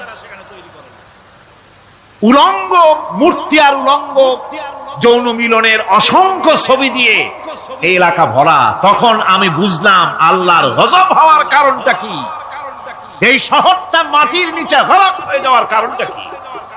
আল্লাহ পাক জেনা ব্যভিচার যে দেশে বেশি হয় আল্লাহ পাক বরদাস্ত করে। দুশ্চরিত্র যে দেশের মানুষ দুশ্চরিত্র হয়ে যায়, জেনা ব্যভিচার বেশি হতে থাকে, আল্লাহ গজব করে দেন, গজব দেন। এই গজব এক এক সময় এক এক রকমের হয়ে আসে। কখনো মাটির নিচে দাবায় দেয়, কখনো মহামারী, কোন দেশে কলেরা, কোন দেশে জলোচ্ছ্বাস, কোথাও ভূমিকম্প, আর সর্বশেষ এই জেনা ব্যভিচারের জন্য আল্লাহ পাকের চূড়ান্ত, এই যৌনতার অশ্লীলতার জন্য চূড়ান্ত গজব বর্তমান বিশ্বের জন্য এইডস। আল্লাহ পাক এই গজব দিয়েছে। বন্ধুগণ, আমি সেই জায়গা, আমি সেখানে যা দেখলাম যে আল্লাহ পাক পাহাড়গুলিকে কিভাবে উড়াবেন, এটা অস্বীকার করার কোন উপায় নাই। বিশ্বাস তো করতামই। তবে হযরত ইব্রাহিম আলাইহিস সালাম যেমন বলেছিলেন, রব্বি আরিনি কাইফা তুহিল মাউতা, আয় আল্লাহ তুমি মরাকে জিন্দা করবা কেমনে। আল্লাহ পাক বলেন, আওয়ালাম তুমিন, তুমি বিশ্বাস করো না? ইব্রাহিম আলাইহিস সালাম বললেন, বালা, অবশ্যই বিশ্বাস করি, ওয়ালাকিন লিয়াতমাইন্না কলবি, যদি চোখে দেখতাম তাহলে আমার অন্তরাত্মা খুব ঠান্ডা হতো। আল্লাহ রাব্বুল আলামিন চোখে দেখায় দিলেন জিন্দা কেমনে মুর্দা হবে, মুর্দা কেমনে জিন্দা হবে, আল্লাহ দেখায় দিলেন। পাহাড় উড়ায় দিবেন আল্লাহ রাব্বুল আলামিন। একথা কলিজার মধ্যে এটার উপর ঈমান, বিশ্বাস, কিন্তু আল্লাহ চোখে দেখাইছেন, ঈমান আরো মজবুত হয়েছে, যা ছিল আরো মজবুত হয়েছে। সুবহানাল্লাহ। আল্লাহর ভয়তে কলজা কেঁপেছে। আমি পাহাড়ের উপরে কেঁদেছি, জার হয়ে কেঁদেছি। বন্ধুগণ, আল্লাহ সুবহানাহু ওয়া তাআলা এই জন্য বলেছেন, কুল সিরু ফিল আরদ, আমার জমিন ঘোরো, ভালো করে দেখো, কাইফা কানা আকিবাতুল মুকাজ্জিবিন, মহাসত্যকে যারা অস্বীকার করেছে তাদের পরিণতি আমি কি করে দিয়েছি, এগুলি চোখে ভালো করে তাকায় দেখো। আমার বন্ধুগণ, সুতরাং এই পৃথিবীর অবসান হবে, এই পৃথিবী ধ্বংস হবে, এই পৃথিবী চূড়ান্ত ভাবে শেষ হয়ে যাবে। ও হ্যাঁ, আরেকটি কথা বলতে হয়, সেটা হচ্ছে যে এই রোম থেকে আরেকটু দূরে 900 মাইল দূরে হচ্ছে সিসিলি। 900 মাইল দূরে, সেখানে এই সিসিলি মুসলমানেরা শাসন করেছিল 350 বছর। সেই সিসিলিতে রয়েছে 360টা মসজিদ মুসলমানদের করা। সমস্ত মসজিদগুলি আজ তালা বন্ধ, একটা মসজিদও খোলা নাই। সেখানকার মুসলমানেরা ওয়াজ শুনতে এসেছিল রোমে। আমি তাদের জন্য পরামর্শ দিয়েছি যে গভর্নমেন্টের কাছে তোমরা দাবি জানাও যে অন্তত একটা মসজিদের দরজা আমাদের জন্য খুলে দাও। রোমের অবস্থানরত প্রবাসী বাংলাদেশি মুসলমানেরা আমাকে বলেছে, তাদের অনেকের বাড়ি চট্টগ্রামেও আছে, আমাকে বলেছে তাদের চোখে পানি আসছে বলার সময় যে চিরঙের তাফসীর মাহফিল যখন আসে কলজাটা কাঁদতে থাকে যাওয়ার জন্য। তো যাওয়া তো সম্ভব না এত দূর থেকে, আমাদের সালাম বলে দিবেন যত লোক আসবে, আর আমাদের জন্য দোয়া করতে বলবেন যেন এই রোমের ভিতরে আমরা ইসলামের আদর্শের ভিত্তিতে আমরা যেন চলতে পারি। আপনারা দোয়া করুন তাদের জন্য। ভাইরা আমার, এই পৃথিবী একদিন পরিসমাপ্তি ঘটবে এবং আল্লাহর দরবারে আমাদেরকে উঠতে হবে এবং সেখানে আমাদের বিচার হবে। সেখানে আমাদের কি হবে? বিচার হবে। আল্লাহ পাক বিচারটাকে নির্ভুল করার জন্য, সঠিক করার জন্য প্রত্যেকের গলায় আমলনামা ঝুলায় রাখছে, এখানে রেকর্ডের ব্যবস্থা করা হয়েছে। আল্লাহ পাক বলছেন, ওয়া কুল্লা ইনসানিন আলজামনাহু তাইরাহু ফি উনুকিহি ওয়া নুখরিজু লাহু ইয়াওমাল কিয়ামাতি কিতাবান ইয়ালকাহু মানশুরা। আল্লাহ পাক বলেন, প্রত্যেকের ভালো মন্দ কর্মফল, কর্মলিপি আমি তার গলায় ঝুলায় রেখেছি। কিয়ামতের দিন সে নিজের কাছে স্পষ্ট সব দেখতে পারবে, কোন জিনিস বাদ পড়বে না। তার গলায় তার আমলনামা ঝুলানো আছে, সব রেকর্ড হতেছে। আমরা যা করছি সবগুলি রেকর্ড হয়ে যাচ্ছে। বর্তমান বিজ্ঞানীরা আবিষ্কার করেছে যে মানুষের শরীরের ভিতরে ডিএনএ আছে, রক্তের ভিতরে ডিএনএ, এটা একটা কোডর। মানুষের রক্তের ভিতরে ডিএনএ আছে। যেমন তার ব্রেনের ভিতরে কতগুলি কোষ আছে, এক একটা কোষ এক এক ধরনের কাজ করে, অনুরূপ ভাবে তার শরীরের ভিতরে রক্তের ভিতরে ডিএনএ আছে। এই ডিএনএটা কি? এই ডিএনএটা হচ্ছে, এই ডিএনএ একটা কম্পিউটারের মতো কাজ করতেছে। লোকটা কি করবে, কোথায় যাবে, সে ভালো হবে মন্দ হবে কি হবে, সব তার ডিএনএর মধ্যে রেকর্ডকৃত আছে। এটা বোঝার জন্য একটা সুন্দর দৃষ্টান্ত দেওয়া যায়। যেমন এই কাগজটাকে আপনারা মনে করুন একটা গাড়ির একটা ব্লুপ্রিন্ট, একটা গাড়ির ব্লুপ্রিন্ট। এখানে লেখা আছে গাড়ি কিভাবে তৈরি হবে। এই কাগজটা নিয়ে ঘরের মধ্যে রেখে দিলেন, এখন এই কাগজটা থেকেই অটোমেটিক গাড়ির উইন্ডো তৈরি হলো, শিল তৈরি হলো, গাড়ির বডি তৈরি হলো, চেসিস তৈরি হলো, টায়ার তৈরি হলো, ইঞ্জিন তৈরি হলো, ব্যাটারি তৈরি হলো, পেট্রোল নিল, আর কোন রকমের ড্রাইভার ছাড়াই গাড়ি চলতে আরম্ভ করলো। এই কথাটা যদি মনের মাথার মধ্যে আনতে পারেন যে এটা কিভাবে হইতে পারে, এতে লেখা অনুযায়ী যেভাবে হওয়া যদি সম্ভব হয়, অনুরূপ ভাবে মানুষের রক্তের ভিতরে ডিএনএ এরা আবিষ্কার করেছে। এর ভিতরে মানুষের ভালো মন্দ, কোথায় যাবে কি করবে, সবকিছুর মধ্যে রয়েছে। কোরআনে কারীমে আল্লাহ রাব্বুল আলামিন, আমি গত বছরও বলছিলাম যে বিজ্ঞানের আবিষ্কার যত বাড়বে কোরআন বোঝা মানুষের জন্য তত সহজ হবে। কোন সুবহানাল্লাহ। কোরআন বোঝা মানুষের জন্য তত সহজ হবে। সুতরাং মানুষের গলার সাথে আল্লাহ পাক বলছেন যে একটা আমলনামা আমি ঝুলাই দিয়েছি তার গলার সাথে, সে যা করতেছে ওখানে সব লিপিবদ্ধ হচ্ছে, কম্পিউটারাইজড, কম্পিউটারের মতো এগুলি সব গ্রহণ করতেছে। এগুলি কিয়ামতের দিন তার সামনে হাজির করা হবে। কিয়ামতে যখন আমলনামা তার সামনে দিয়ে বলা হবে, ইকরা কিতাবাকা কাফা বিনাফসিকাল ইয়াওমা আলাইকা হাসিবা, তাকে বলা হবে নিজের কর্মলিপি নিজেই পড়ো, আজ তুমি তোমার নিজের হিসাব নিতে যথেষ্ট।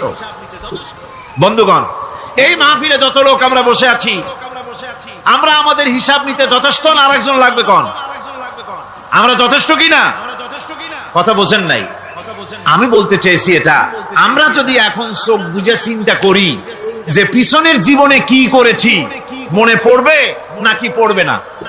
বলেন সবাই, পড়বে কি পড়বে না?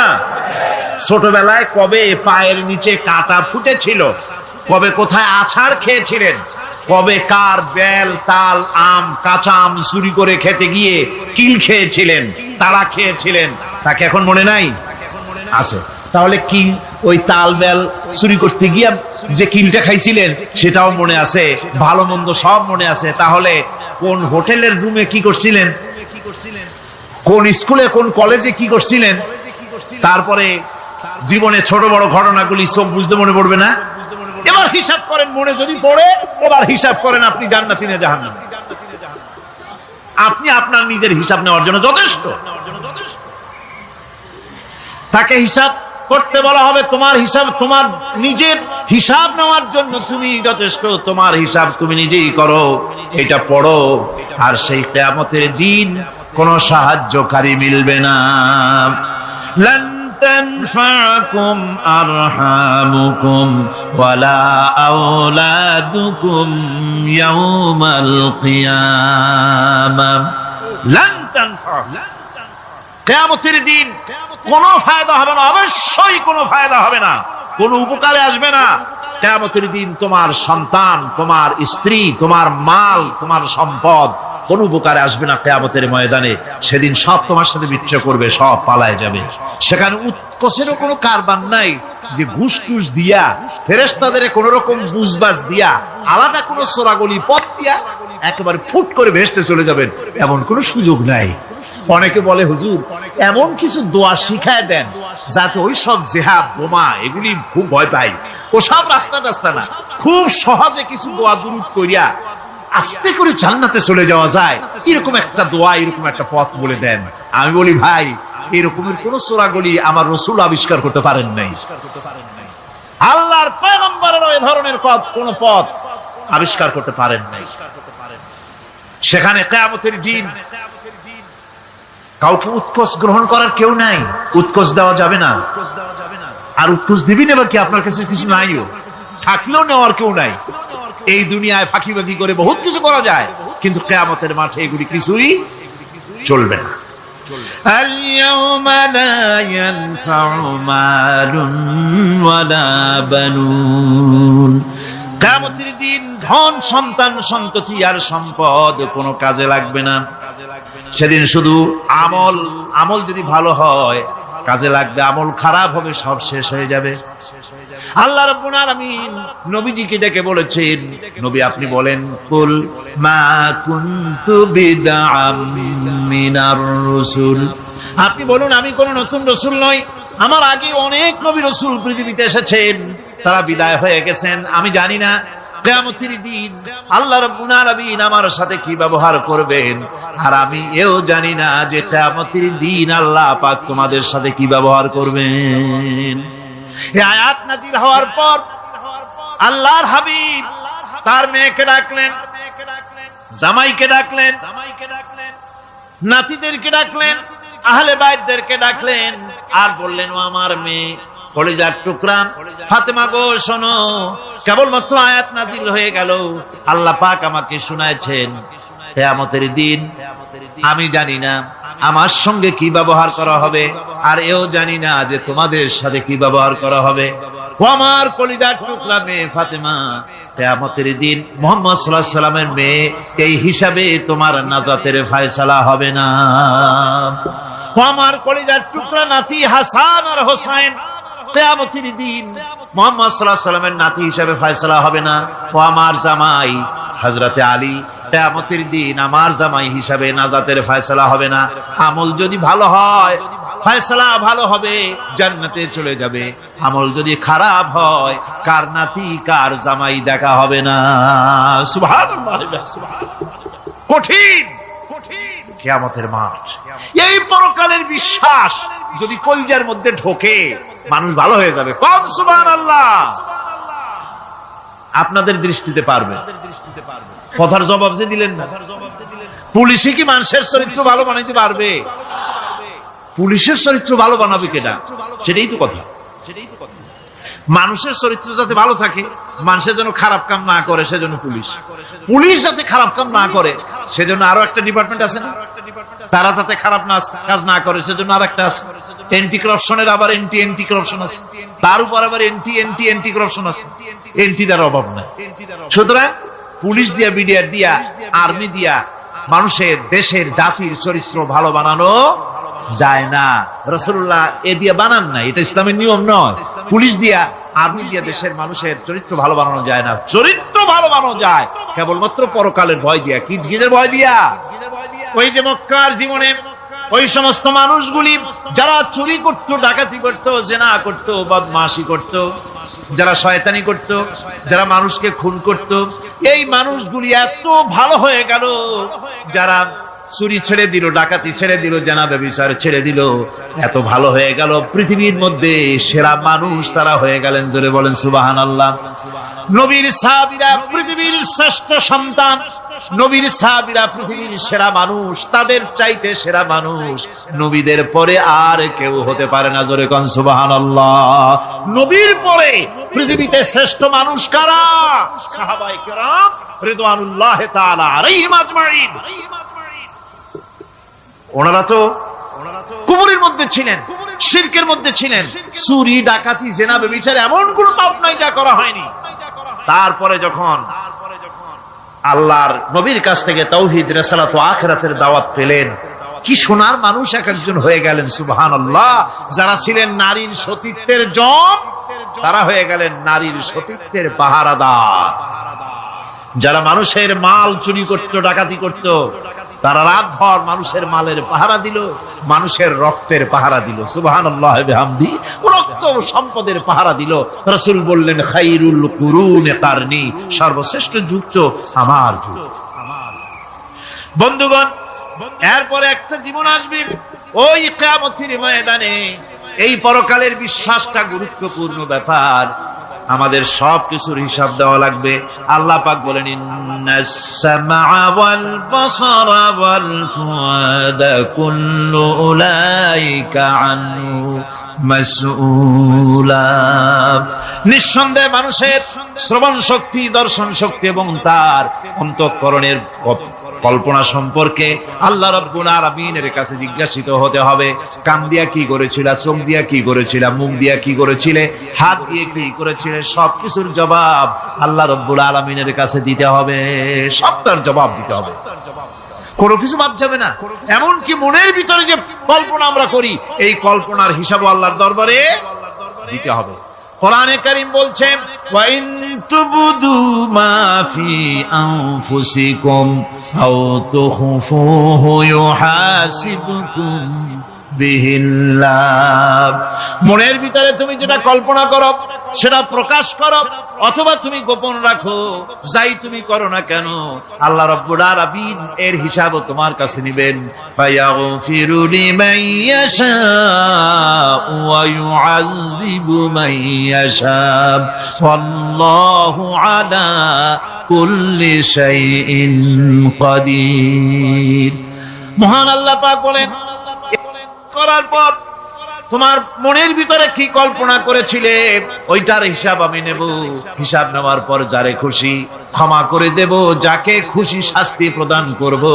সবকিছুর উপরে আল্লাহ রাব্বুল আলামিন শক্তিমান, সব তিনি করতে পারেন, সমস্ত কুদরত রয়েছে তার। সুতরাং মানুষদেরকে, আল্লাহর বান্দাদেরকে বিশ্বাস করতে হবে যে আমার কোনো কথা বাদ যাবে না। কথাগুলি রেকর্ড হচ্ছে, কথা রেকর্ড হচ্ছে। আমি যে ওয়াজ করতেছি, এই কথাগুলি রেকর্ড হচ্ছে নাকি হচ্ছে না? অনেক টেপ রেকর্ডার রেকর্ড হচ্ছে, অডিও ভিডিও হচ্ছে। আজ থেকে 50 বছর পর যদি এই রেকর্ড বাজানো হয়, আমাকে যদি বলা হয় যে আপনি অমুক জায়গায় অমুক কথা বলেছেন, আমি যদি বলি না আমি কথা বলি নাই, তারপরে যদি রেকর্ড বাজানো হয়, তাহলে আমি কথা যে বলি নাই যদি বলি, তাহলে এটা ধরা পড়বে না, সেখানে ধরা পড়বে না। তাহলে এই মানুষের কথা প্লাস্টিকের ফিতায় রেকর্ড করে 50 বছর, 100 বছর, 200 বছর, 500 বছর যদি প্লাস্টিকের ফিতায় এটাকে চলচ্চিত্র করে অথবা টেপ রেকর্ডারে করে যদি ধরে রাখা যায়, এই বুদ্ধিটা কে দিলেন কত দেখি? সবাই কন্যা এই বুদ্ধিটা দিলেন কে? যে আল্লাহ রাব্বুল আলামিন মানুষের মাথায় বুদ্ধি দিলেন, যার দ্বারা সে মানুষের কথাবার্তা অ্যাক্টিভিটি সব ধরে রাখতে পারে। সেই আল্লাহ রাব্বুল আলামিন বুঝি আপনার আমার কথা এবং আপনার আমার অ্যাক্টিভিটিস কে তিনি বুঝি ধরে রাখতে পারবেন না কিয়ামত পর্যন্ত? পারবেন কি না? সেজন্য রব্বুল আলামিন বলেন, মা ইয়ালফিযু মিন কাওলিন ইল্লা লাদাইহি রাকীবুন আতীদ। সমস্ত কথা রেকর্ড হচ্ছে। সুবহানাল্লাহ কোন জোরে! সমস্ত কথা রেকর্ড হচ্ছে, একটা কথাও বাদ যাবে না। মুখ আছে বলেই কথা বলবেন তা না, হিসাব করে কথা বলতে হবে। গীবত গাওয়া যাবে না, মিথ্যা কথা বলা যাবে না, মিথ্যা ওয়াদা করা যাবে না। মিথ্যা ওয়াদার তো মৌসুম এসে গেছে। কি কোন বোঝেন কথা? হ্যাঁ, মিথ্যা ওয়াদা মৌসুম এসে গেছে। এখন মৌসুমে বাহার, মিথ্যা বলার। কত সুন্দর সুন্দর ওয়াদা, সোনা দিয়া রাস্তা বানায় দেবে। অভুক্ত মানুষদের বলা হয় না খেয়ে মরবেন না, কিন্তু কি খেয়ে মরবে তাও কয়। আমরা যদি যাইতে পারি তাহলে মটকির মতো রসগোল্লা বানাই, গরুর গাড়ির চাকার মতো জিলাপি বানাই, খাইতে গিয়ে হা করে চিত হয়ে থাকি। কত রঙিন রঙিন কথা মিথ্যা ওয়াদার সময়। ভাইরা আমার, পরকাল যদি বিশ্বাস করে সেই ব্যক্তি কিছুতেই মুখ আছে বলেই যা খুশি বলবে না, পরনিন্দা করবে না, পরচর্চা করবে না, হাত আছে বলেই যা তা লিখবে না। ঘটনা হইল একটা, লিখলো আর একটা। কলম একটা আছে বলেই যা খুশি তা লেখা যায় না, মুখ আছে বলেই যা খুশি তা বলা যায় না, চোখ আছে বলেই যা খুশি তা দেখা যায় না। গরু খাওয়া জায়েজ করা হয়েছে বলে গরুর লেজ থেকে মাথা পর্যন্ত পাইকারি দরে সব খাওয়া যায় না। গরু খাওয়া হারাম না হালাল? হালাল। পাইকারি দরে লেজ থেকে মাথা পর্যন্ত সব খাওয়া হালাল না। ওর মধ্যে আল্লাহ কিছু হারাম রেখে দিছে, সেগুলোকে বাইসে খাইতে হবে। আল্লাহ দেখতে চান পাইকারি দরে জমের খাওয়া খাও না আমার হারাম গুলি বাদ দিয়া খাও, নিষেধ করা গুলি বাদ দিয়া খাও। মুখ আছে বলেই যা খুশি তা বলা যাবে না, কান আছে বলেই যা খুশি তা শোনা যাবে না, চোখ আছে বলেই যা খুশি তা দেখা যাবে না, হাত পা আছে বলেই যা খুশি তা করা যাবে না। সবটার পেছনে আল্লাহ রাব্বুল আলামিনকে ভয় করা লাগবে। মহান আল্লাহ রাব্বুল আলামিন বলে, বান্দারে তোমার সমস্ত কার্যাবলী এমনকি তোমার চাহনিটা পর্যন্ত কার দিকে কি নিয়তে তাকায়ছো কেউ জানে না, আমি আল্লাহ রাব্বুল আলামিন জানি। وَيَعْلَمُ خَائِنَةَ الْأَعْيُنِ وَمَا تُخْفِي الصُّدُورُ। তোমার অন্তঃকরণ কি জিনিস গোপন করে আর তোমার চক্ষু কি লুকোচুরি খেলে আমি টের পাই। সুবহানাল্লাহ বিহামদি। চশমার ফাঁক দিয়া কি দেখো, কারে দেখো, কি নজরে দেখো, সানগ্লাস পরিয়া কেউ ঠিক পায় না, আমি ঠিক পাই। সুবহানাল্লাহ, জোরে কান সুবহানাল্লাহ। সুতরাং চোখের নজরের হিসাব হবে, হাতের কাজের হিসাব হবে, পায়ের চলার হিসাব হবে, আপনার বলার হিসাব হবে, মুখে যা বলেছেন, যা করেছেন, হাত পাও দিয়ে যা করেছেন, সবকিছুর হিসাব হবে কিয়ামতের দিন। আল্লাহর দরবারে সবকিছু উপস্থিত হবে, কোন জিনিস বাদ পড়বে না। فَمَن يَعْمَلْ مِثْقَالَ ذَرَّةٍ خَيْرًا يَرَهُ وَمَن يَعْمَلْ مِثْقَالَ ذَرَّةٍ شَرًّا يَرَهُ। ছোট্ট একটা ভালো কাজ যদি করো তাও হাজির করা হবে সামান্যতম ভালো কামও তোমার বাদ পড়বে না, আর ক্ষুদ্রতম কোন খারাপ কাজ করলে তাও উপস্থিত করা হবে, সব তোমার সামনে, কোন জিনিস বাদ পড়বে না, সব দেখতে পাবে কিয়ামতের দিন। ভালো কাজটাও আর খারাপ কাজটাও আল্লাহর কাছে সেদিন আল্লাহ পাক মানুষের সামনে উপস্থিত করে দিবে। আল্লাহ পাক বলছেন সেদিন এই জমিন তার ভিতরে যা লুকায়িত ছিল জমিন সব বের করে দেবে। কান্নাহুম জারাদুম মুনতাশির, টিড্ডি ফড়িংগুলি পোকাগুলি মাটির থেকে যেমন বেরোয়, এ মাটির ভিতরে যা আছে কিয়ামতের দিন সব মাটি বের করে দেবে। ইযা যুলজিলাতিল আরদু জিলজালাহা ওয়া আখরাজাতিল আরদু আসকালাহা ওয়া ক্বালাল ইনসানু মা লাহা। এ জমিনকে ঝাঁকি মারা হবে প্রবল এক ঝাঁকুনি, প্রবল এক ঝাঁকুনিতে এই পৃথিবীর মধ্যে যা কিছু আছে সব বেরিয়ে যাবে। সুবহানাল্লাহ কইতে ইচ্ছা করে না মিয়ারা? এক ঝাঁকুনিতে পৃথিবী সব বের করে দেবে। মানুষ হয়রান হয়ে বলবে কি হয়েছে, এ মাটির হলোটা কি? আমার বন্ধুগণ, মানুষ হয়রান হয়ে গিয়ে বলবে মাটির কি হলো? আল্লাহ রাব্বুল আলামিন বলেন ইয়াউমাইযিন তুহাদ্দিসু আখবারাহা বিআন্না রাব্বাকা আওহালাহা। জমিনের উপরে যা ঘটেছে জমিন তা সব বের করে দেবে, সব প্রকাশ করে দেবে। আর এটা এই জন্য হবে যেহেতু তার রবের হুকুম হয়েছে, তার রব হুকুম করেছে বের করে দে। জমিনের ভিতরে আছে যা সব বেরিয়ে যাবে, আকাশ ভেঙে পড়বে, পাহাড় উড়ে যাবে, জমিনের ভিতরে যা আছে সব উপরে চলে আসবে, পৃথিবীতে সব শেষ, কিচ্ছু নাই, আকাশ নাই, পাহাড় নাই, সমুদ্র নাই, সব একাকার, চন্দ্র নাই, সূর্য নাই, তারকা নাই, গ্যালাক্সি নাই, মহাশূন্য নাই, সব শেষ। আল্লাহ রাব্বুল আলামিন সমস্ত ফেরেশতাদেরকে শেষ করে দিবেন, সকলের মওত হয়ে যাবে, কেউ আর থাকবে না, এমনকি হযরতে আজরাইল মালাকুল মউত তিনিও থাকবেন না, সব আল্লাহ রাব্বুল আলামিন মৃত্যু করে দিবেন। এরপরে আল্লাহ রাব্বুল আলামিন একা তিনি বলবেন ইয়া দুনিয়া, ইয়া দুনিয়া আইনা আনহারুকি, এ পৃথিবী তোর সেই সমুদ্রগুলো কোথায়, নদীগুলি কোথায়? ইয়া দুনিয়া আইনা আশজারুকি, হে দুনিয়া তোমার গাছগুলি কোথায়? এত বন বনানি, এত গাছ ছিল। ইয়া দুনিয়া আইনা জিবালুকি, হে পৃথিবী তোর জমিনে যত পাহাড় ছিল পাহাড়গুলি কই? যত স্বৈরাচার ছিল জমিনের উপরে, যারা স্বৈরাচারী মনোবৃত্তি নিয়ে মানুষ ধ্বংস করেছে, দেশ ধ্বংস করেছে, মায়ের বুক খালি করেছে, ওই স্বৈরাচারগুলি কই? কোনো জবাব নাই।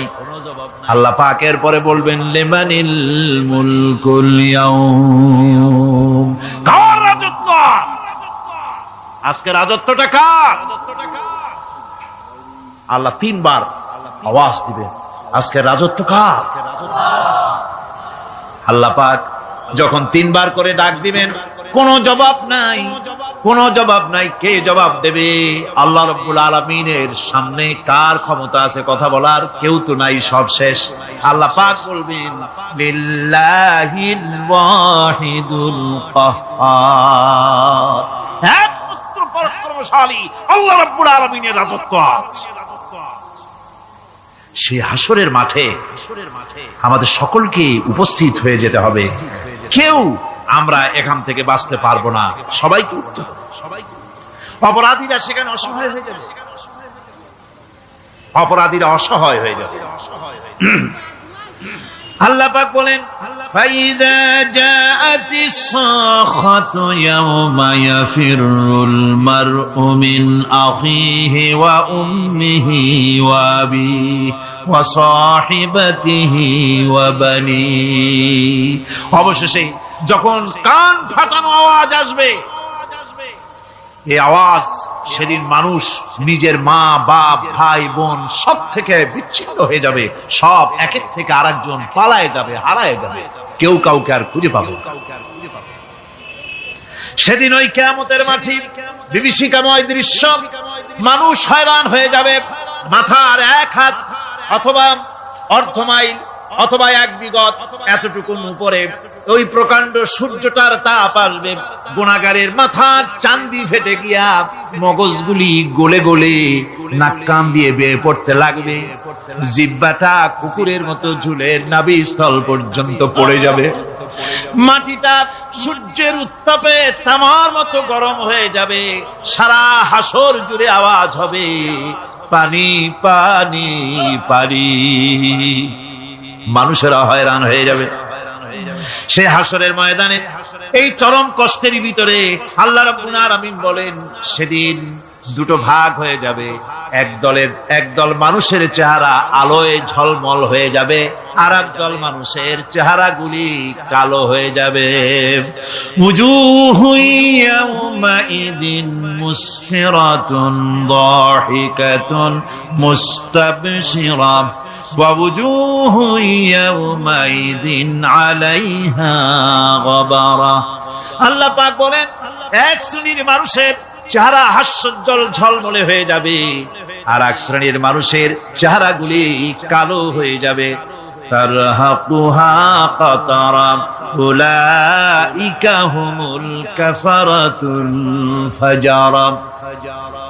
হাস্যোজ্জ্বল স্বচ্ছন্দপূর্ণ সুন্দর উজ্জ্বল ঝলমলে চেহারা হবে ঈমান আনার কারণে, পরকালকে বিশ্বাস করার কারণে, আল্লাহ এবং রাসূলের কথা অনুযায়ী জীবন যাপনের কারণে চেহারাটা উজ্জ্বল হয়ে যাবে।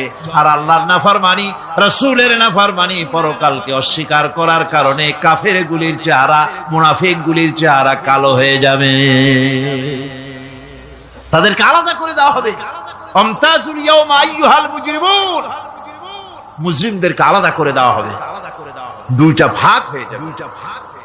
এই চরম অবস্থা সৃষ্টি হবে কিয়ামতের ময়দানে। সেদিন রাসূল করিম সাল্লাল্লাহু আলাইহি ওয়াসাল্লাম উম্মতের জন্য সুপারিশ করবেন। সেই সুপারিশ যেন আমাদের করতে পারেন সেজন্য আমাদেরকে তৈরি করতে হবে, সে ধরনের যোগ্য আমাদেরকে বানাতে হবে।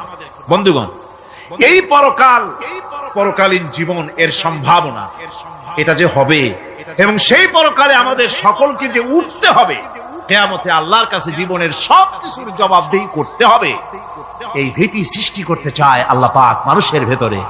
আল্লাহ পাকের চাইতে মানুষের কল্যাণকামী আর কেউ আছে? চিল্লায় কোন আল্লাহর চাইতে, বিশ্ববাসীর সৃষ্টি জগতের কল্যাণকামী আল্লাহর চাইতে, রাসূলের চাইতে বেশি কেউ কি আছে? সে আল্লাহ পাক সব বলে দিলেন, ওপেন সিক্রেট করে দিলেন, সব গোপন ফাঁস করে দিলেন। কেমনে বিচার হবে, কেমনে কিয়ামত অনুষ্ঠিত হবে, কেমনে কি হবে, সব খুলে খুলে আল্লাহ পাক বলে দিলেন আমাদেরকে ভালো হওয়ার জন্য। কোরআনে কারীম বলছে লাইসাল বিররা আন তুওয়াল্লু ওয়ুজুহাকুম কিবালাল মাশরিকি ওয়াল মাগরিব। পূর্ব পশ্চিমে মাথা ঘুরানো, সার নত করা, মাথা ঘুরানো, মুখ ঘুরানো, এটাই কিন্তু সৎ কাজ এবং পুণ্যবান হওয়ার, সৎ কাজ করার, নেককার হওয়ার জন্য যথেষ্ট নয়, বরং ওয়ালাকিন্নাল বিররা মান আমানা বিল্লাহি ওয়াল ইয়াউমিল আখির। প্রকৃতপক্ষে সৎকারী মুমিন, ভালো কাজ করা, প্রকৃত মুমিন, সত্যিকারের ভালো মানুষ, সত্যিকারের ইমানদার হওয়ার জন্য 10টি কাজ লাগবে। কয়টি কাজ? 10টি কাজ লাগবে। সেই 10টি কাজের একটি কাজ গত বছর আপনাদের খেদমতে আরজ করা হয়েছে, 2টি বলা হয়েছে, বাকি আজকে বললাম আর একটা, হয়ে গেল 3টা। বাকি আছে কয়টা? 7টা। বাকি আছে আরো 7টা। পরকাল ভিত্তিক জীবনযাপন যদি করতে পারি তাহলে আমরা হব দুনিয়ার শ্রেষ্ঠ মানুষ। কোন আলহামদুলিল্লাহ। وسخر لكم ما في السماوات وما في الأرض। এই পৃথিবীতে যা কিছু তোমরা দেখতে পাও, এই সব কিছুকে তোমার অনুগত করে দেওয়া হয়েছে যাতে করে তোমার সাহায্য করতে পারে, তোমার সহযোগিতা করতে পারে এই জন্য আমি সবকিছু কি সৃষ্টি করেছি। সাখারা শব্দের অর্থ হচ্ছে যে আমি সবগুলিকে তোমাদের অনুগত করে দিয়েছি যাতে করে তোমাদের অনুগত থাকে, অর্থাৎ তোমরা তাদের এই সমস্ত জিনিস দিয়ে তোমরা কাজ নিতে পারো। পানির উপর দিয়ে তোমরা যেন নৌকা চালাতে পারো, স্টিমার চালাতে পারো, পানি অনুগত করা হয়েছে, বাতাসকে অনুগত করা হয়েছে, পৃথিবীর সবকিছুকেই আমি অনুগত করে দিয়েছি তোমাদের যাতে করে তার দ্বারা তোমরা কাজ নিতে পারো। অন্যত্র আল্লাহ বলছেন, আল্লাহুল্লাযী খালাকাস সামাওয়াতি ওয়াল আরদা ওয়া আনজালা মিনাস সামাই মাআন فأخرج به من الثمرات رزقا لكم। আল্লাহ হচ্ছেন তিনি, আল্লাহ রাব্বুল আলামিন হচ্ছেন তিনি যিনি আকাশ সৃষ্টি করেছেন, যিনি জমিন সৃষ্টি করেছেন এবং ঊর্ধ্বদেশ থেকে মেঘমালা থেকে তোমাদের জন্য বৃষ্টি বর্ষণ করেছেন এবং সেই বৃষ্টি দিয়ে মাটির ভিতর থেকে ফসল উদ্গত করে তোমাদের খাবারের বন্দোবস্ত করেছেন। তিনি হচ্ছেন আল্লাহ পাক। তার জায়গায় ছড়িয়ে আছে, তার দয়া নাই, রহমত নাই, এমন কোন সৃষ্টি নাই।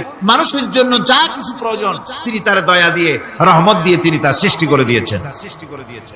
আল্লাহ পাক বলছেন, ওয়াসাখখারা লাকুমুশ শামসা ওয়াল কামারা দাইবিনা ওয়াসাখখারা লাকুমুল লাইলা ওয়ান নাহার। যিনি চন্দ্র সূর্যকে সৃষ্টি করেছেন এবং এগুলিকে নিয়ন্ত্রিত করেছেন, চাঁদ সূর্যকে সৃষ্টি করে নিয়ন্ত্রিত করে দিয়েছেন, তোমাদের সমস্ত প্রয়োজন তিনি মিটিয়ে দিয়েছেন। দেখুন, চাঁদ এবং সূর্যকে আল্লাহ পাক সৃষ্টি করেছেন এবং একটা রহমত, একটা কুদরত সেই চাঁদ সূর্যের মধ্যে দান করেছেন। সূর্য যেখানে আছে, এটা যদি আল্লাহর দয়া না থাকতো, শুধু তাপ দেওয়ার জন্য সৃষ্টি করতেন আর মানুষের কল্যাণের দিকটা যদি চিন্তা না করতেন তাহলে সমস্যা হয়ে যেত। সূর্য যেখানে আছে, বিজ্ঞানীরা বলেছেন তার থেকে যদি কিছু নিচে নেমে আসতো তাহলে গোটা পৃথিবী জ্বলে পুড়ে ভস্ম হয়ে যেত। আর যেখানে আছে তার থেকে সূর্য যদি কিছু উপরে উঠে যেত তাহলে গোটা পৃথিবী হিম শীতল হয়ে পৃথিবী ফ্রিজ হয়ে যেত, মানুষ প্রাণী জগৎ মরে সব শেষ হয়ে যেত। চাঁদ যেখানে আছে, এই চাঁদ তার জায়গা থেকে কিছু উপরে যদি উঠতো তাহলে পৃথিবী মরুভূমি হয়ে যেত। আর যেখানে আছে তার থেকে কিছু নিচে যদি আসতো তাহলে গোটা পৃথিবী পানি, সমুদ্রের পানি, নদীর পানিগুলি প্লাবিত হয়ে, ওভারফ্লো হয়ে, উচ্ছ্বসিত হয়ে গোটা পৃথিবীকে প্লাবিত করে দিত, ডুবাই দিত, সব শেষ হয়ে যেত। তাহলে আমরা দেখতে পাচ্ছি শুধু সৃষ্টি নয়, সৃষ্টিও করেছেন এবং প্রত্যেকটি সৃষ্টির পেছনে তার দয়া কাজ করেছে, তার কুদরত কাজ করেছে যাতে করে মানুষের জন্য সুবিধা হয়, মানুষের জন্য উপকার হয়। অন্য আয়াতে আল্লাহ পাক বলেন, وآتاكم من كل سألتموه وإن تعدوا نعمة الله لا تحصوها।